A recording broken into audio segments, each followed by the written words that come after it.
zoom in on that small one, right, until it looks like the big one, and then tell your computer to chop that down, and then zoom in, chop it down, zoom in, chop it down, zoom in, chop it down. You could do that multiple times per second for trillions of years.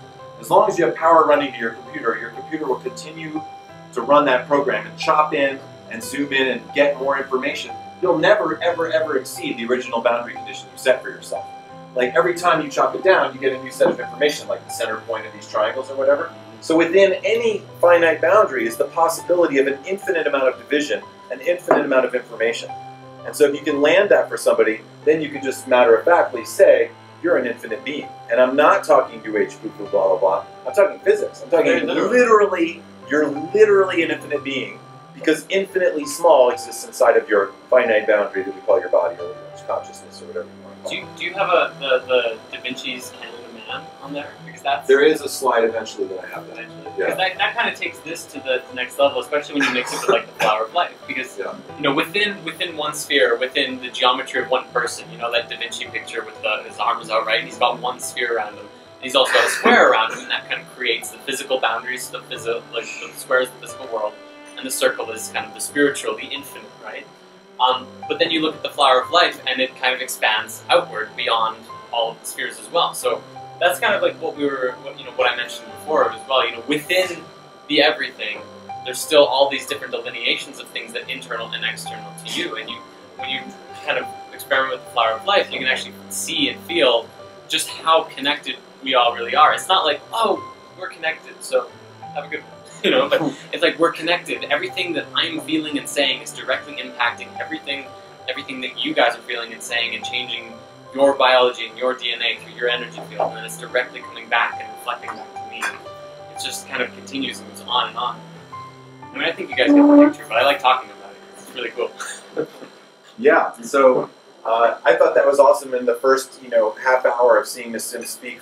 Has anybody seen Nassim Haramein speak in person? A couple of people. And has you guys seen his videos online? And how many people are here because somebody told them to come and they really didn't know what this was going to be about? All right, only one person. So in that context, well, awesome, thank you for coming. And in that context, then I know I can brush through some of the more basic stuff because you guys have some fundamental understanding of this stuff already. But Nassim calling this out really helped me to understand that that infiniteness. I'm dealing with the slideshow I use for my delegate program, so it has way more slides than my normal one. This is to review the old story of what we would think about for gravity. This is Einstein, right? Like the surface of a trampoline, and the gravity is the result of space-time curvature, or space-time curvature causes gravity. And this is what maybe you used to think of a black hole being this thing that goes down and there's the singularity. But Nassim, when he did his calculations and he added a spin component to Einstein's field equations, because everything in the universe is spinning, then a black hole, instead of looking like this thing that goes to a funnel, starts to look like this, which is more of a double torus, or a tori and a tori, like a donut and a donut with a singularity in the middle. And then the classic joke is, of course, because what's inside of a donut? Jelly. No. Space, right? There's a hole in the center of a donut. The outside of a donut is the inside of a donut. It's one continuous surface. So it's its own very special geometry, the geometry of a torus. And, the easy way to explain it to somebody is say it's like a bagel or a donut. And it's really one on the top, one on the bottom, the singularity being here. And so it's a vortex spinning, like water going down the drain to stillness, and then an equal and opposite spin spinning the opposite way to stillness. And then very importantly, you don't just disappear into another dimension. Information goes in, and then it comes back out in equal portion to the information going in. For every action, there's an equal and opposite reaction. So when the information goes in, it comes back out again in every direction possible, but very much more concentratedly along the equator of the object. So that's why, for example, in galaxies that has a supermassive black hole in the center of every single one, something that's been predicted 20 years ago, you have many more stars spinning out from the center of the galaxy in one plane, which is what we call the accretion disk. But there's also stars up in the halo, but not as concentratedly. So when you go out at night and look up in the sky, you see that strip that we call the Milky Way. That's because you're looking at the equator of our galactic structure. And off on the sides, there's less. So the galaxy is doing this. The Earth magnetic field is doing this. The sun is doing this. The atom is doing this. And very importantly, the human being is doing this. This is the fundamental pattern of the entire universe, scaled infinitely bigger to infinitely smaller. That's the foundation of Nassim's entire theory in a nutshell, really. Yeah, I wanted to add to this a little bit. It's, in nature, this is kind of what it's supposed to look like, or what's supposed to happen is, this natural, all of the energy that goes in is equal to the energy that comes out, right? And I think it's also important to just take a look and recognize and see what's happening with people. Taking a look at the other side of the equation and seeing that what's really happening is energy's kind of coming in one side and then it's getting pulled away and siphoned, basically, and getting hoarded to one side so that everybody's kind of left. Did you guys see the movie Thrive, where they showed kind of the toroidal field where it went up and there was like this kind of tapeworm in the middle that was like eating all of the energy? It's basically almost like that, and there's a lot of different ways of describing it, and I have a friend who calls it a toroidal field siphon, which is like all, kind of, if you imagine like all of the, here's a really good way of putting it, all of these corporations like Walmart and the banks and everything, right, and they're kind of creating this huge field of money and energy and all of their power, basically, but it's out there. It's in this space that we can't get to, right? If it was something that we could all access, then we probably wouldn't be having the problems that we're having today, right? But because it's not so easy to change, they're kind of assimilating this giant ball of energy, which is depleting everyone else of resources and energy, and so everyone's upset and everyone's poor and everyone's struggling to fighting each other for money and stuff like that. So this is like, the natural way that we're supposed to do it, to get back to it, but we also have to find out how exactly, and pay attention to how exactly, this field is affecting us, and how we're almost even like letting it, affect us as well. What did you just get? Cappuccino. Do you want? Maybe. You guys want drinks? That's a beautiful place to do this talk. She's coming around, and I think they probably have food too. Well, I just wanted to ask, if everything in nature spins, why is our moon a stationary object? The moon doesn't spin itself, but it still rotates around our planet. One theory is that it was put there. It's a kind of a satellite that's constantly staring at us and looks around. Okay. And it's it's one of those things where the answer really, I think, is I don't know. Yeah. I don't think any of us really know, but we can. There's all sorts of ideas, but until we actually get a whole bunch of people together and make some kind of cool ship that can get us to the moon and check it out, figure it out, then it might be really hard to actually just directly say this is the way it is, because we can't. We have gotten to the moon. We have, but we never went back, and there's a theory. Hit everything. It's more like we're not allowed to go back. Right. Like what's on the dark side of the moon, actually. If you just want to really open it up, because you guys are already down with this information, just skip right to this, which is that we went to the moon, and they might have been like, okay, you guys need to chill out, and we're not really down with you going, because there's stuff on the backside that we don't want you to see, and you guys aren't quite ready for this. Until you stop killing each other, and certainly until you stop chasing us with F-16s every time you show up in your airspace, we're not really down with letting you guys out of the box. Yeah. Because you're still blowing stuff over nuclear weapons. It makes an awful racket across the entire universe. You start splitting atoms, those folks are not very excited about that. Yeah. And I say those folks, I call them people because they are. And we have this name called aliens. Creating a separation. Yeah, they're out there, they're not from here. We're the aliens, okay? Because first of all, they were here first. And they might have put us here, literally, by placing biology and then being very patient. Okay, cool. We got the primordial soup going. Cool, we'll just wait for 4 billion years of evolution to happen. And then mammals will evolve. And then they'll eat a mushroom. And those tiny little aliens that are mushroom spores can just download all this information to the mammal that eats it. And certainly that's what happened to Terence McKenna, for example, who ate these mushrooms and came up with some really profound stuff, including December 21st, 2012 being an important date based on analyzing the I Ching before he knew anything about the Mayan calendar pointing to that. I mean, who knows? Maybe mushroom spores are the most patient extraterrestrials there are. Because they can travel on asteroids, and they're like, okay, yeah, we've been going for 4 billion years. Oh, cool, we got close to a gravitational field. Boom, they land on a planet. Cool, now we just have to wait for another 4 billion years. And then some will eat me, and then I can just download my whole program to them. And they go, oh, right, oh, I see, everything's connected, and there's extraterrestrials, yeah. And now here we are talking about it, right? And so I have a feeling that they're up there going, woo, yeah, go you guys. Like we're a gigantic reality television show for the Galactic family. That's where they got that phrase, you have to be pure of heart in the eyes of the Lord. If you went up to the Ark of the Covenant and you were like, oh, cool, I'm going to use this to kill all that army over there, you were just like... It's Indiana Jones, right? Yeah. Remember when he opens the thing and all the Nazis get killed by the Ark and then the Americans are fine? Because we're cool, right? That's what I'm talking about, right? The equivalent thing is happening in a spaceship. And if you're like, cool, if they wanted to zap the Earth, we would have been gone as they were starting to think of it instantaneously, we'd be gone.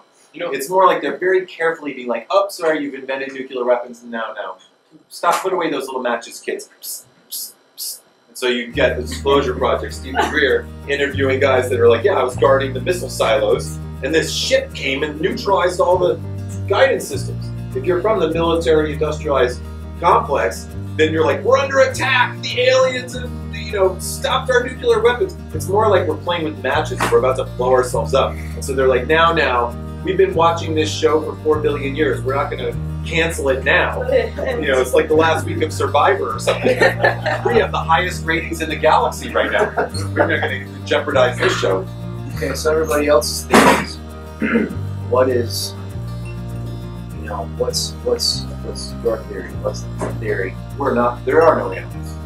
Like, we're aliens to them, they're aliens to us, and you think that there's separation. Yeah, there is no separation. So that's why I say those folks should be called people, not aliens. That's what I was trying to get. Yeah, I'm sorry, I lost my train of thought, so thank you. Yes, people.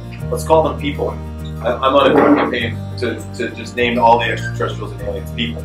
I'm gonna take the other side and play devil's advocate just for Oh, good. Yeah, this will be good. I never have this, so. You're the challenge. Are you gonna be Derek now? No, I'm gonna be Jordan here. Okay, you're gonna be Jordan. Right. Okay, so based on everything that I've looked at, and first of all, I completely agree because a lot of this is like very fear based, and it's important not to get like really roped into it and sucked into it and get really terrified that there's gonna be this and there's gonna be that. And at the same time, we also have to just be real with ourselves and acknowledge what is. And we can do that from a few perspectives of just saying, hey, listen, everything really sucks on this planet right now.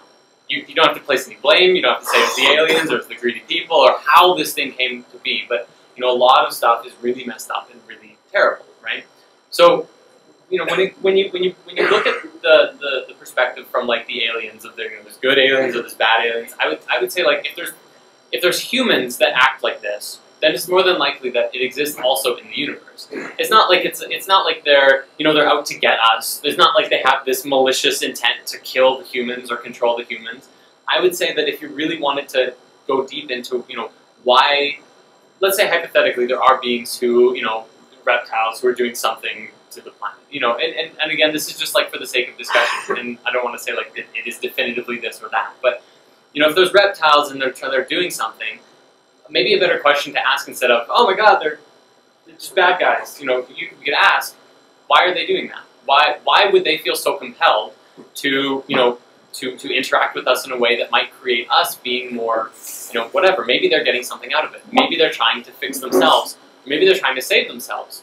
There was that period that happened. Maybe it was the 60s, the 50s, 60s, 70s, or something, when there was like stories all over the world of people being abducted, cows disappearing, crops started popping up more and more, right? The theory and the idea that what was happening was that they reached a point when they realized, oh my goodness, okay, what's coming up with 2012 and these kind of Earth changes? It's not just for the Earth. It's for the whole universe, and all species are affected by it. And there's species like the Greys and the reptiles who might go through some shifts that might actually destroy their entire race.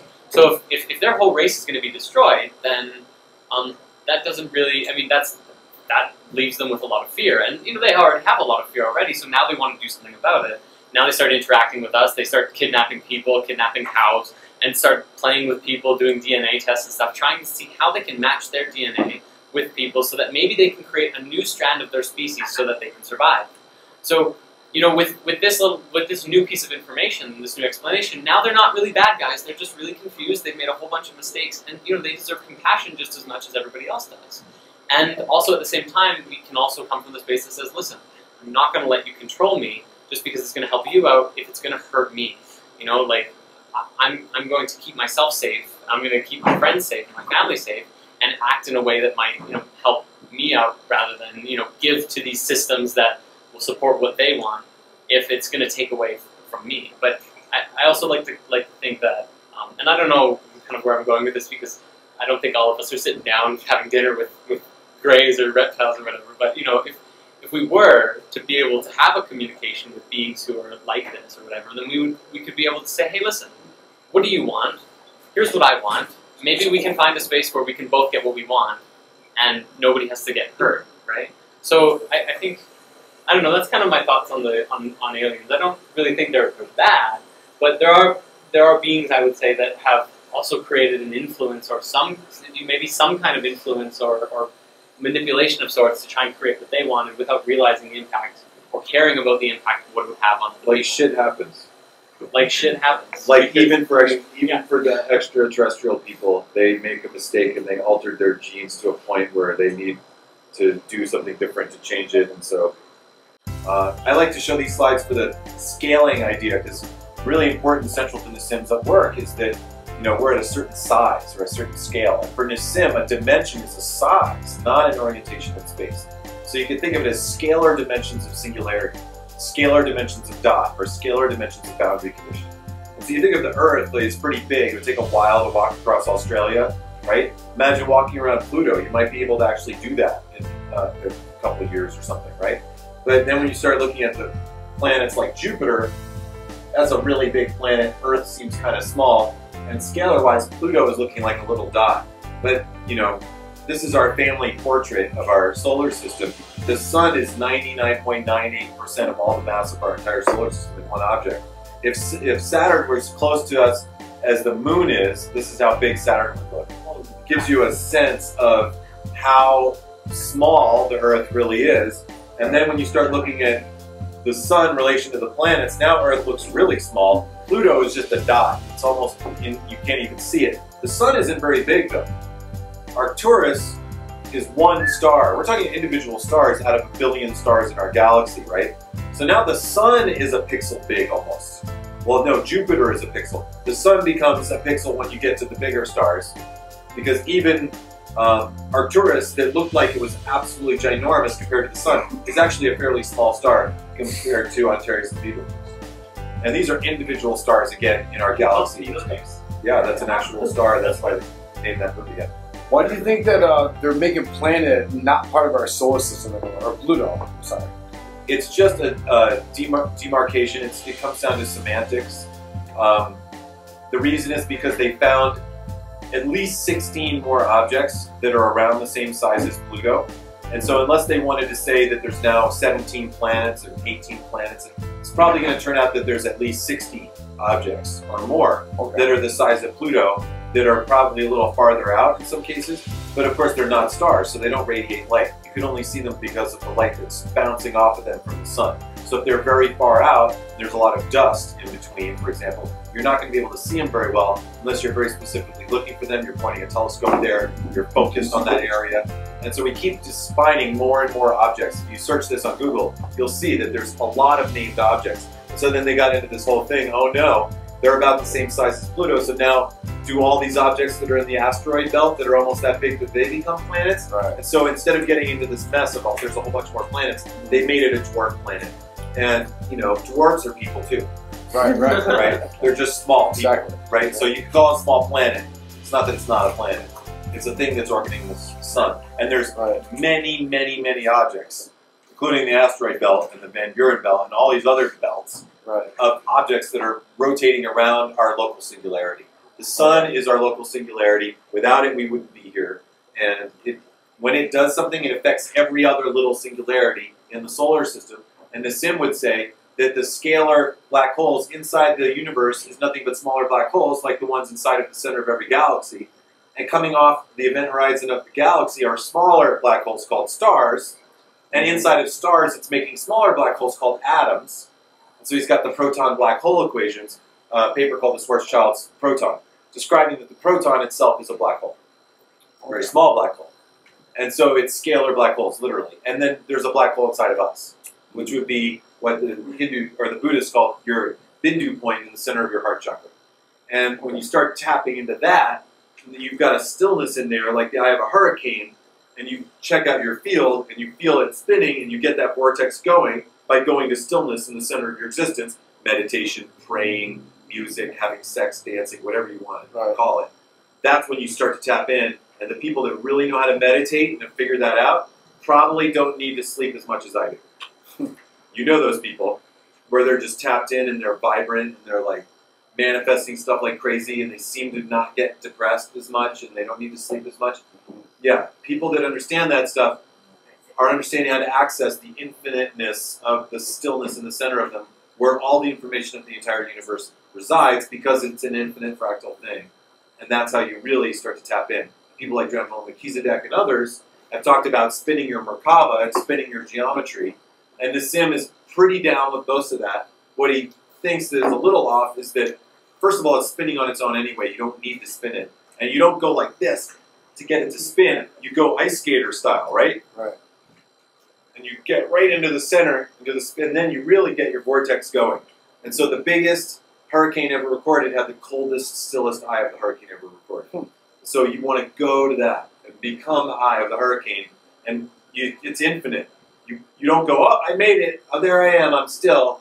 It's like, well, wait, it's a fractal. You could go another layer. It's like an onion, infinite Russian dolls. And so you're just going farther and farther down the vortex. It never stops to infinity. And when you start to tap in and realize that, that's how you get your Merkaba to really spin. Yeah. And then you can go, to festivals all year long for 10 years in a row.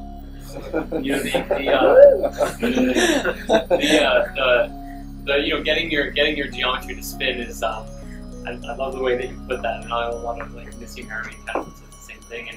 And I've been finding, I guess maybe this is my the right brain interpretation of the same thing, and because it's a lot more emotionally, really, because it's to really get down, really slow yourself down and just feel like, what am I feeling in this moment?